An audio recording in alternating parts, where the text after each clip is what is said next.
நடந்து முடிந்த சட்டமன்ற தேர்தலில் 2 திராவிட கட்சிகளையுமே ஒதுக்கி தமிழக வெற்றி கழகத்துக்கு மக்கள் வாய்ப்பை கொடுத்து இன்னைக்கு தமிழக முதலமைச்சராக தாவேகாவினுடைய தலைவர் விஜய் அவர்கள் இன்னைக்கு பதவியில இருக்கிறாரு.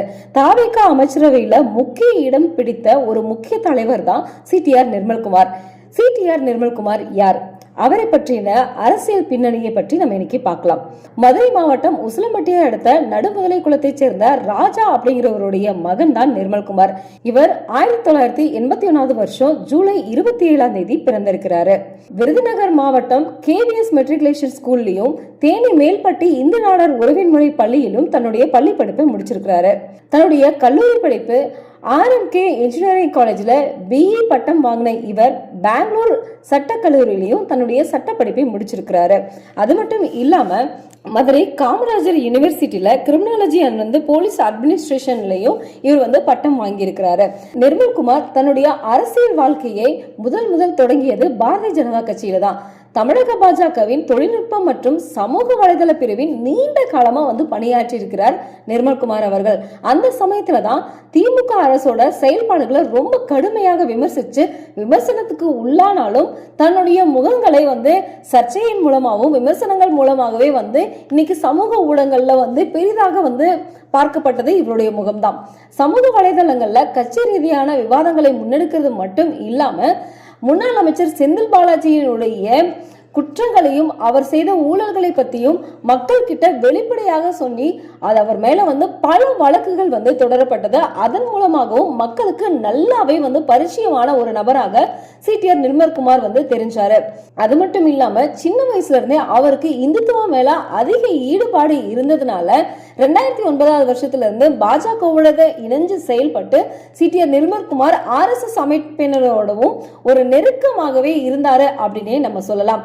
அப்படி இருந்த நிர்மல்குமார் பாஜகவினுடைய முன்னாள் மாநில தலைவரான அண்ணாமலையுடன் ஏற்பட்ட ஒரு முரண் காரணமாக பாஜகவை விட்டுட்டு 2023 வருஷம் அதிமுகவில் இணைஞ்சாரு. அதிமுகவிலும் எடப்பாடி பழனிசாமியோட தலைமையில 2 வருஷமே பயணிச்சாருன்னே சொல்லலாம். அதுக்கப்புறம் நிர்மல்குமாரனுடைய அரசியல் பயணம் எங்க போய் திரும்பவும் ஸ்டார்ட் ஆச்சு அப்படின்னு பாத்தீங்கன்னா 2025 வருஷம் பிப்ரவரி மாதம் சிடிஆர் நிர்மல்குமார் தாவேகாவில் இணைஞ்சாரு. அதாவது தமிழக வெற்றி கழகத்துல விஜயோட இணைஞ்சாரு.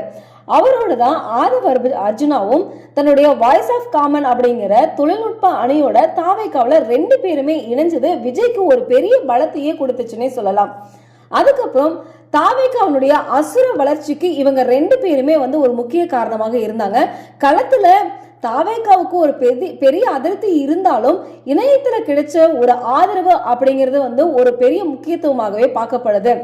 இதுல நிர்மல்குமார் பலவிதமான பொறுப்புகளை வகிச்சிருக்கிறாரு தாவேகாவுல.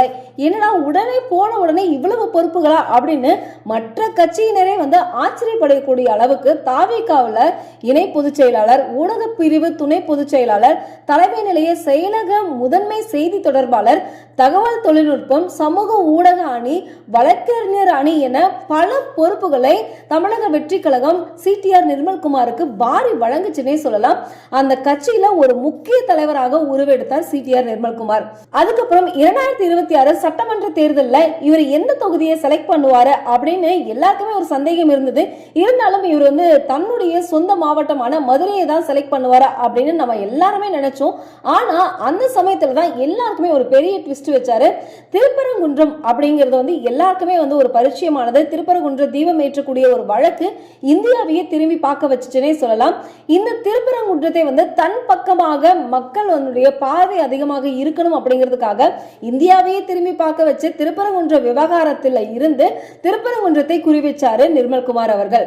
இந்த விவகாரத்துல விஜய் எந்த கருத்துக்களுமே இதுவரைக்குமே சொல்லல அப்படின்னே சொல்லலாம். ஆனா சிடிஆர் நிர்மல்குமார் அவர்கள் செய்தியாளர்களை சந்திச்சு திமுகவும் பாஜகவும் தான் இதற்கு காரணம், அவங்க 2 பேரும் தான் இதற்கான ஒரு பெரிய நாடகத்தையே நடத்திட்டு இருக்காங்க அப்படின்னு 2 கட்சிகள் மேலமே ஒரு பெரிய விமர்சனத்தையே வச்சாரு. திருப்பரங்குன்ற தொகுதியை இந்தியாவே உற்று பார்த்துட்டு இருக்கும் பொழுதுல திமுகவும் அதிமுகவும் இந்த தொகுதியில நேரடியாவே போட்டி போடுச்சு. விசில் அங்க என்ன செய்ய போகுது அப்படின்னு மக்கள் எல்லாருமே அப்படிதான் ஒரு சாதாரண ஒரு கணக்கு போட்டாங்க. ஆனா சிடிஆர் நிர்மல்குமார் சரியான கணக்கு போட்டு திருப்பரங்குன்ற தொகுதியில போட்டியிட்டு சுமார் 41,533 வாக்குகள் வித்தியாசத்துல வெற்றி பெற்று இரு பெரும் திராவிட கட்சிகளுமே வீழ்த்தி கடந்த தேர்தலில் அதிமுக எம்எல்ஏவாக இருந்த முன்னாள் அமைச்சரான ராஜன் செல்லப்பாவின் கோட்டைன்னு சொல்லக்கூடிய திருப்பரங்குன்றத்தை தன் வசப்படுத்திக்கிட்டார் நிர்மல்குமார் அவர்கள். திருப்பரங்குன்றம் இப்ப எந்த அளவுக்கு கவனிக்கப்படுதோ அதே மாதிரி தாவேகா கைப்பற்றினதற்கும் சிடிஆர் நிர்மல்குமார் ஒரு முக்கிய காரணம்னே சொல்லலாம். அவருக்கு கண்டிப்பா அமைச்சர் பதவி கிடைக்கும் அப்படின்னு இவர் மக்கள் கிட்ட பழகக்கூடிய விதங்கள்ல இருந்து தலைமை பண்புல இருந்து எல்லாமே இவருக்கு பாசிட்டிவாவே அமைஞ்சது அப்படின்னே நம்ம சொல்லலாம். இவருக்கு ஒரு முக்கிய பொறுப்பு கொடுத்திருக்கு தமிழக வெற்றி கழகம். அது மட்டும் இல்லங்க, அமைச்சரவை பட்டியல்ல 6வது அமைச்சராகவே இவர் இடம் பிடிச்சிருக்கிறாரு. இவருக்கு மின்சாரத்துறை ஒதுக்கப்படும் அப்படின்னே சொல்லப்படுது. இந்த அளவுக்கு தன்னுடைய அரசியல் பயணத்தை சிறப்பாக செயலாற்றிட்டு வராரு சிடிஆர் நிர்மல்குமார்.